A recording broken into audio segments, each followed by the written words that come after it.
இப்போலாம் இந்த தீம் பார்க்லாம் போகிறீங்க இல்லைங்களா, தீம் பார்க்கில் ஒரு பொண்ணு சின்ன வயசு ஒரு 15 வயசு இருக்கும். தீம் பார்க்கில் நல்லா இந்த இதில் சர்க்கிள் இருக்குல்ல, தண்ணியில் போய் விடுவாங்கல்ல, அது வேகமாக போயிட்டு கீழே போயிட்டு அப்படியே நின்றுட்டு இருந்திருக்கு.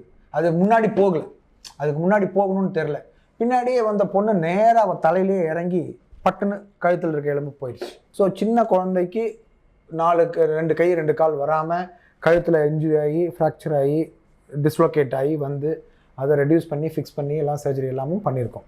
ஸோ ஸ்பைனில் அடிபடுறதுங்கிறது இந்த மாடர்ன் இந்த வேகமான உலகத்தில் ரொம்பவும் காமனான ஒரு இன்ஜுரி. அதுக்குன்னே தனி ஸ்பெஷாலிட்டி வந்துட்டு இருக்கு, தனி ட்ரீட்மெண்ட், சர்ஜிக்கல் நான் சர்ஜிக்கல். முக்கியமானது மறந்துட்டேன். அதாவது ஃபுல்லாக இவங்களுக்கெல்லாம் என்ன இருக்குன்னா ஸ்பைனல் கார்டு டேமேஜ் ஆகி கை கால்லாம் கொஞ்சம் வீக்காக இருக்கும். ஸோ சர்ஜரி பண்ணாலுமே அதுக்கப்புறம் அவங்களுக்கு ஒரு ரீஹாபிலிட்டேஷன் ஒன்று தேவைப்படுது.